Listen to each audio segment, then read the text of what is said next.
A reading from the Notebooks by Marie Valtorta, 1943, September the 17th. Jesus says, "What wisdom said in chapter 16, verses 1 through 10 has already been explained by me on more than one occasion." Footnote, for example, in the dictations of July 24th, July 28th, and August 25th, among others. "Since I have been your master in a broader way than is the explanation for many of your brothers and sisters, let us not pause, then, to consider those words. True wisdom explained them to you long before the book opened for you at that page. And don't be surprised if on different occasions you find feelings and words in the book identical to the ones you have all heard directly from me. I am the Word of the Father, and the Word is one. It is thus the same now as it was at the time of the patriarchs and prophets. It is natural, then, that on reading the ancient words you should find them to be the same as the very ones you hear from me. It is I who am speaking to you, as it was I who spoke to those distant. And if your times and your thoughts have changed so much, and if you, little John, are so different from the solemn patriarchs and the vehement prophets, I am always that, the same, immutable in word and in doctrine. God does not change. He adapts to your changes, to your, let's even call it, evolution, in the settings of his work. But the core of it, the true content of his teaching, in what is not a matter of the passing life, but a question of the soul that does not die, remains and always will remain that. Even if the earth were still to remain the earth for 1,000 or 10,000 years, and man were to reach such material evolution, note carefully, as would enable him to abolish the laws of space, gravity, and velocity, and became nearly omnipresent through instruments annulling separation, towards which man is headed, and which you designate with scientific names such as television, telephoto, and other similar ones, or through other instruments, he were to abolish the impossibility of acting at a distance, creating radio controls which will unleash on earth the demoniacal vengeance of deflagrations at a distance, lethal rays, and similar creations with a satanic mark. I can never tell you, even if you manage to become the assailants of other planets, and the creators of rays as powerful as the rays of my sun, and the interceptors of waves which abolish the most immense distances for hearing and sight, that it is licit to abolish the law of charity, continence, sincerity, honesty, and humility. No, I can never, ever tell you that, but rather, now and always, I tell you, and will tell you, may you be blessed if you use the intellect for discoveries serving the common good. May you be accursed if you prostitute your intelligence by illicit commerce with evil, to give birth to works of wickedness and destruction. And that is enough on this. Footnote, formerly in the dictation of July 21st, for example. I will speak to you instead for the sake of what can be a comfort and guide to you. It is stated in Ecclesiasticus 33, verses 11 to 15, that there are different destinies for man. Who marks your destiny? This is a major point to establish so as not to fall into error, an error which may be the cause of blasphemous thought and even of the death of the soul. Man sometimes says, since God makes destiny, God was unjust and wicked to such and such because he struck that person with misfortunes. No, daughter, God is never wicked and is never unjust.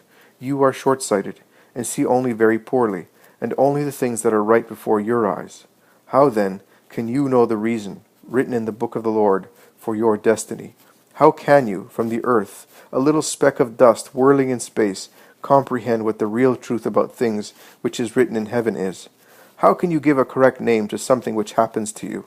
The child to whom the mother offers medicine cries, calls his mother ugly and bad, and tries to push away that medicine, which appears useless and repugnant to him. But his mother knows that she is not doing this out of wickedness, but out of goodness, and that in the authority she is exercising at that moment to make herself obeyed, she is not ugly, but rather is clothed in a majesty which beautifies her. She knows that this medicine is useful for her child, and with caresses or a severe tone she forces him to take it. If the mother could take it to heal her sick little boy, how much she would take.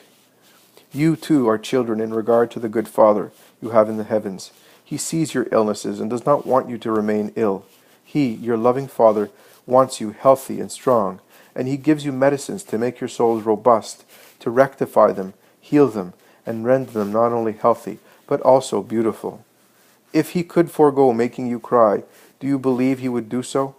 He whose heart is marked by the tears of his children, but each one in his or her time. He has done everything for you, to bring you to eternal salvation. He even exiled himself from the heavens. He even squeezed out his blood to the last drop, to give it to you, a most holy medicine which heals every wound, overcomes every illness, and provides fortitude in the face of every weakness.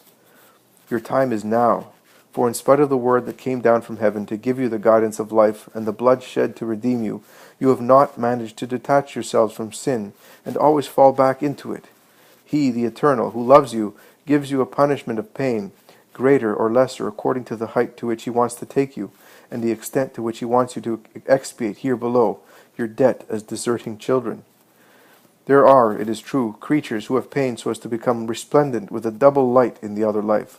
But there are other creatures who must have pain to cleanse their stained soul and reach the light. They are the great majority. But it is a contradiction. But it's true. They are precisely the ones who rebel against pain and call God unjust and wicked because he has them drink pain. They are the sickest ones, and they believe they are the healthiest. The more one is in the light, the more one accepts, loves, and desires pain. One accepts when one is in the light once over. One loves when one is in the light twice over. One desires and asks for pain when one is in the light thrice over, immersed in it and living by it. While on the other hand, the more one is in darkness, the more one flees from, hates, and rebels against pain. One flees, weak souls lacking strength to commit major evil or good, but getting along in a poor spiritual life, enveloped in the fog of tepidity and venial sins, are unconstrainably afraid of all affliction, of whatever kind it may be. They are spineless spirits without strength. One hates the dissolute, for whom pain is an obstacle to pursuing vices of every sort. Hate this great master of spiritual life. One rebels. The extreme sinner, totally sold to Satan, heaps spiritual crime upon crime, reaching the heights of rebelliousness, which are blasphemy and suicide or homicide, just to take revenge, at least so he believes, on suffering. God's paternal work upon them turns into the fermentation of evil, for those serious sinners are mixed with evil like wheat mixed with yeast, and evil, like yeast, being worked upon by pain, swells up in them and makes them bread for hell. Which of these three categories have you belonged to? Which do you belong to now?